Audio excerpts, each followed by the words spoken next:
Hello everyone. સો આજના લેક્ચરમાં આપણે વાત કરવાના છીએ યુનિટ 4 ઓપ્ટિક્સ 1. એની અંદર આપણે ટોપિક જોશું માઇકલસન ઇન્ટરફેરોમીટર સમજાવો. બરાબર. સો યુનિટ 4 ઓપ્ટિક્સ 1 છે, તો એની અંદર આપણે અલગ અલગ ઇન્સ્ટ્રુમેન્ટ અને એલિમેન્ટ્સ જોયા, જેમ કે આપણે પ્રિઝમ જોઈ ગયા, ગ્રેટિંગ જોઈ ગયા, એ બંનેનો વર્ણપટ વચ્ચેનો તફાવત જોઈ ગયા.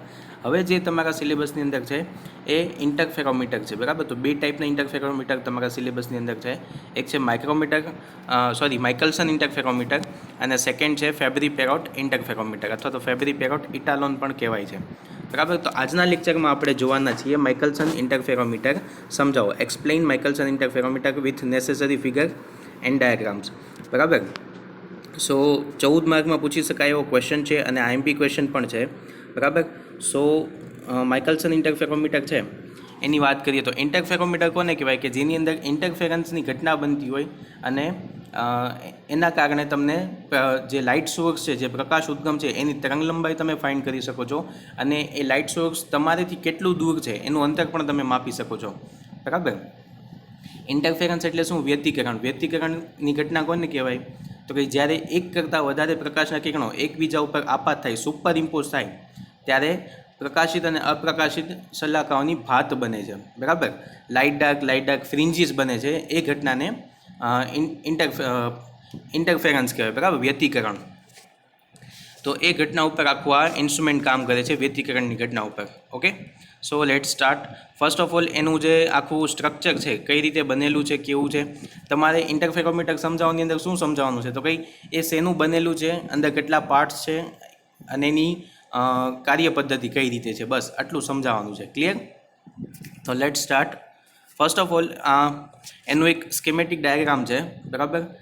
તમે જોઈ શકો છો કે અહીંયા એક લાઇટ સોર્સ છે. બરાબર. ઇન્ટરફેરોમીટરની અંદર શું હોય તો સિમ્પલ બે કમ્પનસેટિંગ પ્લેટ હોય, બે મિરર હોય અને એક લાઇટ સોર્સ હોય, બસ આટલું જ હોય છે. લાઇટ સોર્સ બહારથી હોય, ખાલી આટલું જ હોય. બે અરીસા હોય અને બે કમ્પનસેટિંગ પ્લેટ હોય. બરાબર. કઈ રીતે કામ કરે છે સમજાવું. સો કોઈ પણ એક લાઇટ સોર્સ હોય, એમાંથી લાઇટ નીકળે અને અહીંયા એક પ્લેટ હોય. બરાબર. હાફ સિલ્વર કોટેડ પ્લેટ હોય. એને શું કહેવાય, પાર્શિયલી કોટેડ હોય. બરાબર. 50% કોટિંગ કરેલું હોય એની ઉપર સિલ્વરનું. એટલે શું થશે, અને આ જે છે મિરર 2 અને મિરર 1 એક્ઝેક્ટ 90 ડિગ્રી એકબીજાથી ગોઠવેલા હોય. બરાબર. With the help of the screw gauge. બરાબર. સ્ક્રૂ ગેજની મદદથી બંનેને એક્ઝેક્ટ 90 ડિગ્રી સેટ કરેલા હોય. પ્લસ આ જે હાફ સિલ્વર કોટેડ પ્લેટ છે એ મિરર 2 સાથે, એટલે કે જે આ એક્સિસ બને છે એની સાથે 45 ડિગ્રીના એંગલે સેટ કરેલી હોય. એટલે શું થશે, અહીંયાથી જ્યારે લાઇટ એની ઉપર ઇન્સિડેન્ટ થાય ત્યારે 45નો એંગલ અહીંયા છે. બરાબર. એટલે એક્ઝેક્ટ 90 ડિગ્રી એ રિફ્લેક્ટ થશે અને ત્યાંથી પાછી આવશે અને ડિટેક્ટરમાં જશે. સેમ 50% કોટેડ છે એટલે 50% લાઇટ છે એ પરાવર્તન થશે અને બાકીની આગળ વધશે. બરાબર.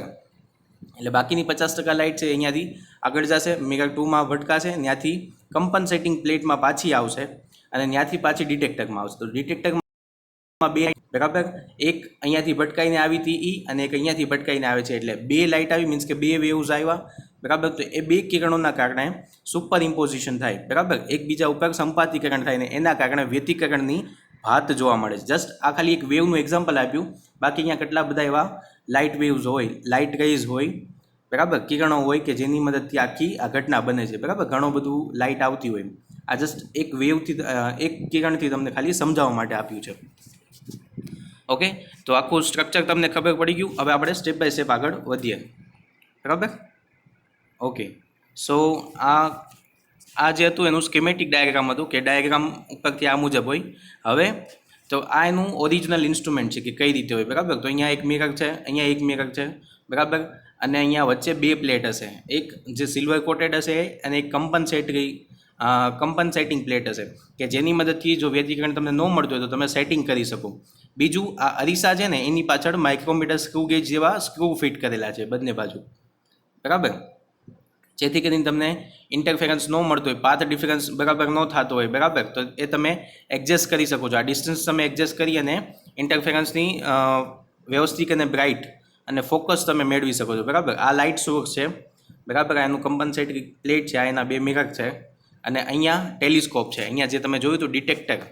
બરાબર. ડિટેક્ટર એટલે શું કે જ્યાં ઇન્ટરફેરન્સની જે ઘટના છે, વ્યતિકરણની ઘટના, એ તમે ઓબ્ઝર્વ કરો છો. બરાબર. તો અહીંયા ટેલિસ્કોપ રાખેલો છે, બરાબર. એની જગ્યાએ તમે બીજું કોઈ પણ ડિટેક્ટર છે, ઇન્સ્ટ્રુમેન્ટ, એ તમે રાખી શકો છો. ક્લિયર? તો હવે આની અંદર તમને કેવું દેખાશે એની વાત કરીએ તો એની અંદર તમને ન્યૂટન રિંગ્સના જે વલયો દેખાતા હતા સેમ એવી વલયની પેટર્ન દેખાશે, બરાબર. ઇન્ટરફેરન્સ વ્યતિકરણની જે ઘટના બને છે, ન્યૂટન્સ રિંગ છે એની અંદર પણ વ્યતિકરણની ઘટના બને છે અને એના કારણે તમને શલાખાઓ જોવા મળતી હતી, બરાબર. તો સેમ એવી જ તમને શલાખાઓ જોવા મળશે અને એ જ રીતે તમે રીડિંગ લઈ અને એમાં જેમ વેવલેન્થ ફાઇન્ડ કરતા હતા એમ આમાં પણ વેવલેન્થ ફાઇન્ડ કરી શકો છો. પ્લસ તમે એ સોર્સ કેટલા ડિસ્ટન્સે રાખેલું છે એ પણ તમે માપી શકો છો. ક્લિયર? તો આ થઈ ગયું એનું સ્કેમેટિક ડાયાગ્રામ, આ એનું ઓરિજિનલ ઇન્સ્ટ્રુમેન્ટ, અંદર તમને કેવું દેખાશે એ પણ સમજી ગયા આપણે. ક્લિયર? તો આઈ થિંક કે તમને આખું ક્વેશ્ચન છે ક્લિયર થઈ ગયો છે, બરાબર. હવે આપણે નોટ્સ ઉપર જોઈ લઈએ, બરાબર. તો માઇકલસન ઇન્ટરફેરોમીટર. ઇન્ટરફેરોમીટર એક પ્રકાશીય ઉપકરણ છે કે જેમાં વ્યતિકરણની ઘટના દ્વારા તરંગ લંબાઈ અથવા તો અંતર મેળવી શકાય છે. Okay. Interferometer is one of the optical instrument in which we can find the wavelength of the light source or distance with the help of interference phenomena.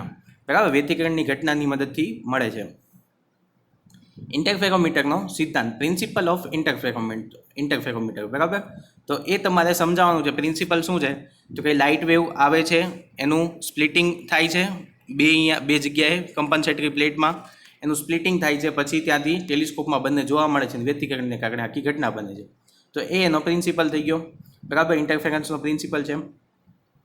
માઇકલસન ઇન્ટરફેરોમીટરમાં પ્રકાશીય ઉદ્ગમમાંથી પ્રકાશનું કિરણ બે ભાગમાં વિભાજિત થાય છે જેની તીવ્રતા સમાન હોય છે. અંશતઃ પરાવર્તન અને વક્રીભવન દ્વારા બે ભાગમાં વહેંચાય છે, બરાબર. In Michelson interferometer, the rays from the light source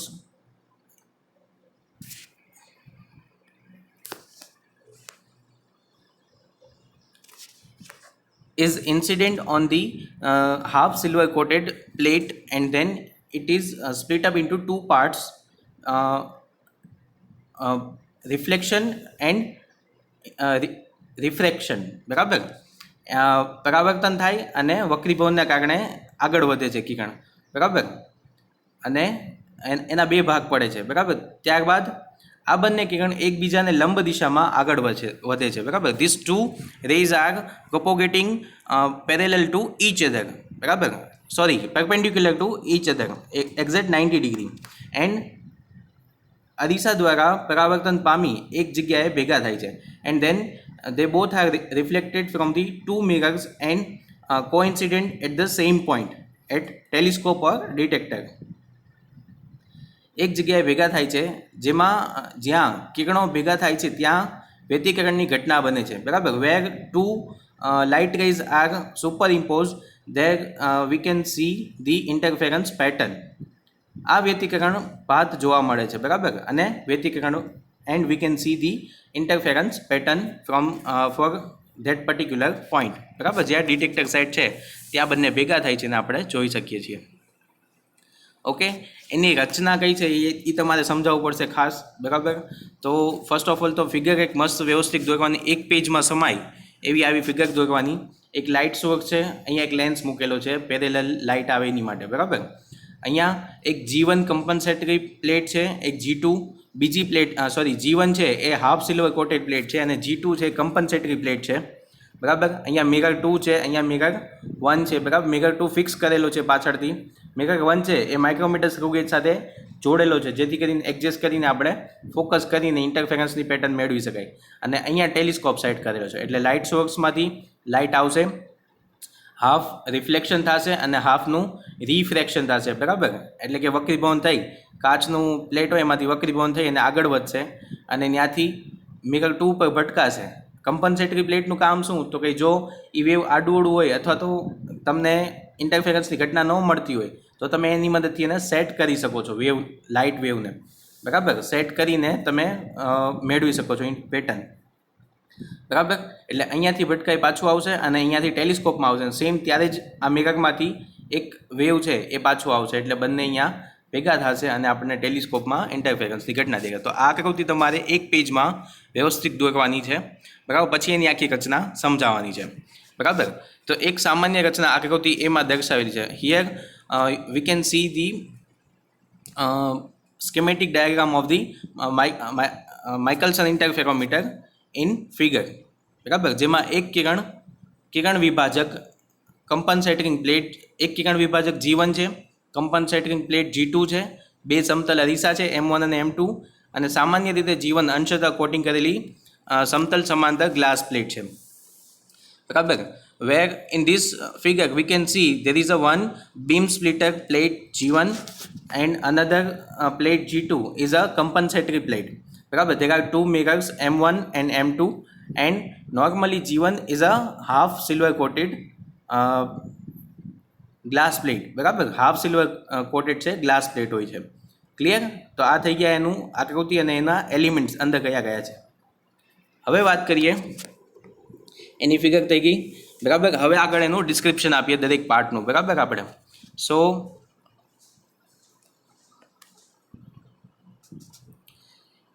here જ્યારે કમ્પનસેટિંગ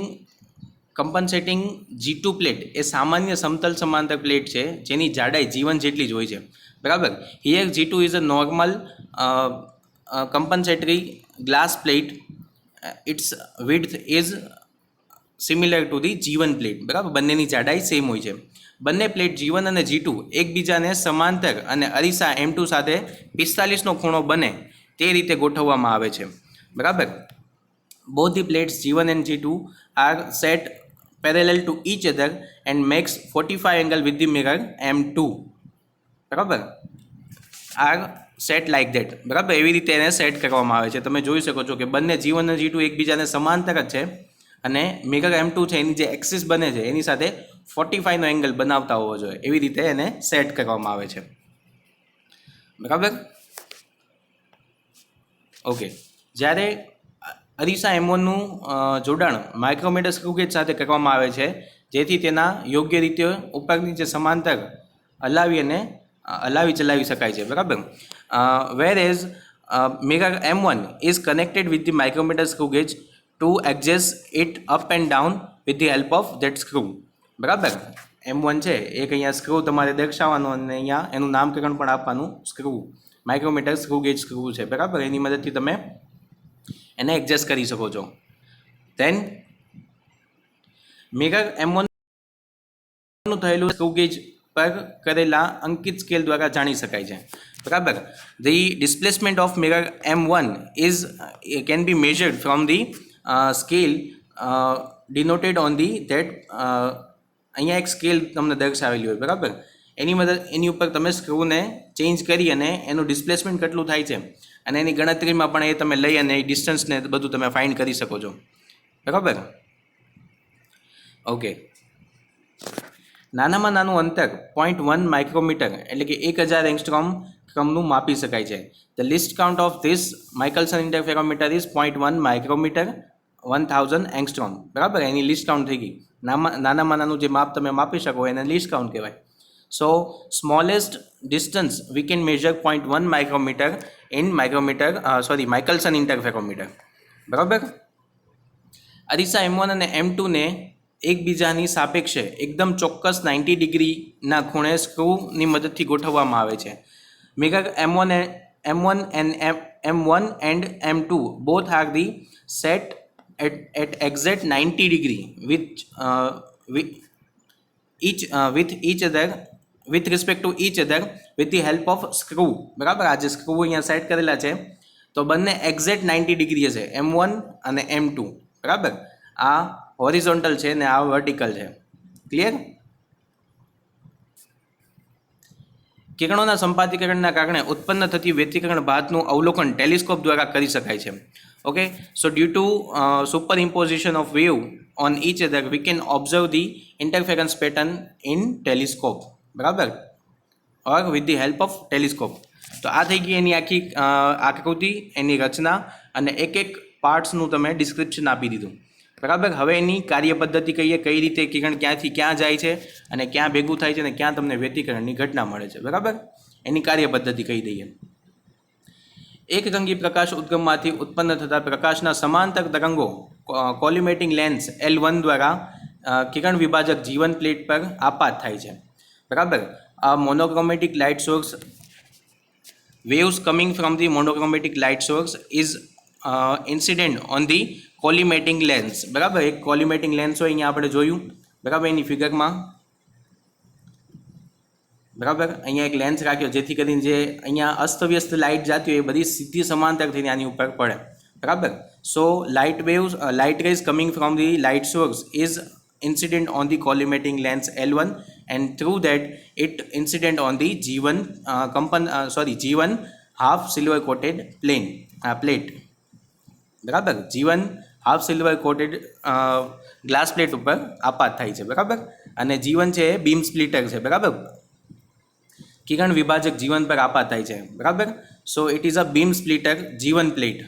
બીમ સ્પ્લિટર શું કામ? કેમ કે એ બેને સ્પ્લિટ કરે છે, જેમાંથી અમુક તરંગો જીવનની પાછળની સપાટી દ્વારા પરાવર્તિત થઈ AC માર્ગે જાય છે અને જ્યારે પારગમિક તરંગો AB માર્ગે આગળ વધે છે, બરાબર. AC અને AB માર્ગે આગળ વધે છે. તો અહીંયા નામ આપ્યું છે A પોઈન્ટ, અહીંયા નામ આપ્યું છે B પોઈન્ટ અને અહીંયા આપ્યું છે C પોઈન્ટ, બરાબર.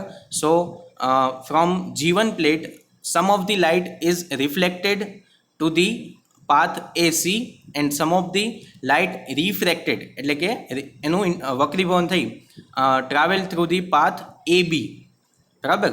Some light, half of the light is reflected from the on AC path and half of the light is refracted on AB path, બરાબર. બરાબર છે. And travel on that AB path. AC માર્ગે જતા તરંગો અરીસા M1ની સપાટીને લંબ હોય છે અને ત્યાંથી પરાવર્તન પામી CAT માર્ગે પાછા વળે છે. The rays travelling on the AC path are exactly perpendicular to the mirror M1 and incident on the mirror M1 and reflect back at a path CAT, બરાબર. અહીંયા ઇન્સિડન્ટ થાય અને ત્યાંથી રિફ્લેક્ટ થાય કયા પાથ ઉપર? CAT, સીધા ટેલિસ્કોપમાં આવે છે, બરાબર. ધેન પાછા ફરે છે જ્યારે AB માર્ગે જતું કિરણ M2ની અરીસાને લંબ હોય છે. Whereas the ray traveling on the path AB is exactly perpendicular to the mirror M2 and reflected from the surface of the mirror and back to the path BA, બરાબર. BA path ઉપર પાછું ફરે છે જે જીવનની પાછળની સપાટી A થી પરાવર્તન પામી AT માર્ગે આગળ વધે છે. And travelling reflected back from the B to A path and from A to T path, બરાબર. which is again reflected by the back surface of G1 plate and travel, એટલે કે T જે telescope point છે ત્યાં એ પાછું ફરે છે, બરાબર. ક્લિયર? ઓકે, તો આટલું ક્લિયર થઈ ગયું ક્યાંથી ક્યાં રેસ જાય છે ને ક્યાં બી ભેગા થયા. તો બંને ટેલિસ્કોપમાં ભેગા થઈ ગયા. તો હવે આમ એ બિંદુએ ભેગા થતા કિરણો એક જ સ્ત્રોત ઉદ્ગમમાંથી ઉદ્ભવે છે અને તેના કંપ વિસ્તારનું વિભાજન થાય છે જે સુસમત છે, બરાબર. આમ એ બિંદુએ એક કરતાં વધારે તરંગો ભેગા થાય છે થવાથી વ્યતિકરણની ઘટના બને છે અને વ્યતિકરણ ભાત ઉત્પન્ન થાય છે, બરાબર. સો એ બિંદુએ ભેગા થતા કિરણો એક જ સ્ત્રોતમાંથી ઉત્પન્ન થાય છે, બરાબર. અને તેનો કંપ વિસ્તારનું વિભાજન થાય છે.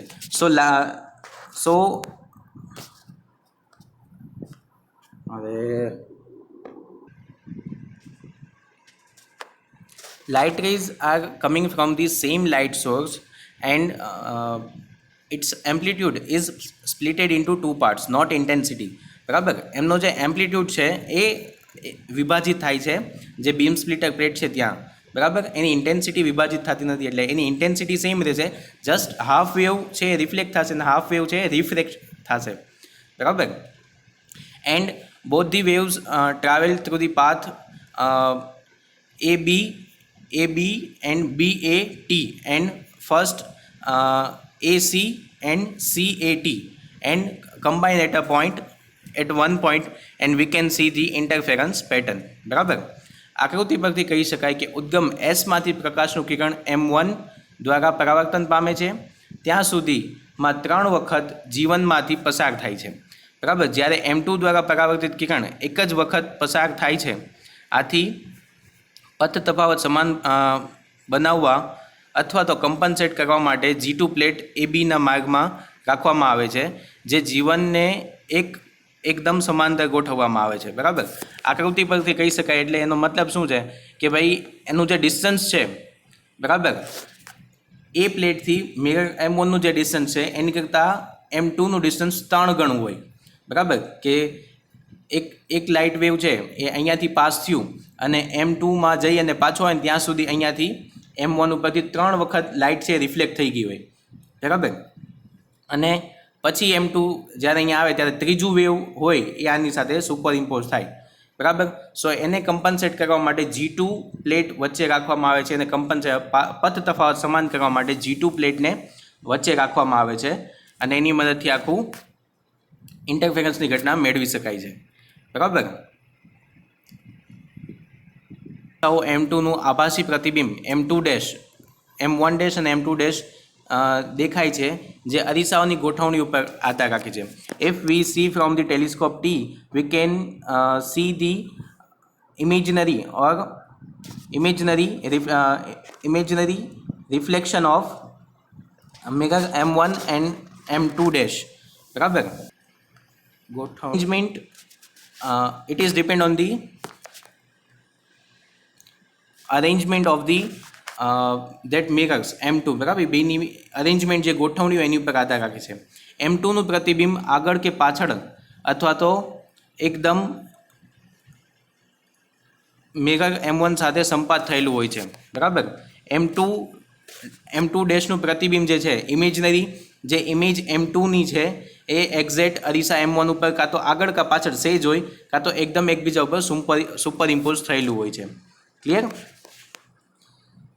સો આજના લેક્ચરમાં આપણે આટલું રાખીએ છીએ. માઇકલસન ઇન્ટરફેરોમીટર IMP ક્વેશ્ચન છે. થોડુંક આમાં ટ્રાન્સલેટ કરવામાં તકલીફ પડતી હોય તો ટ્રાન્સલેટ છે એ શાંતિથી સેન્ટેન્સ વાઇઝ બનાવી અને પછી આપણે લખી શકીએ છીએ. Okay, thank you very much. આજના લેક્ચરમાં આટલું રાખીએ છીએ.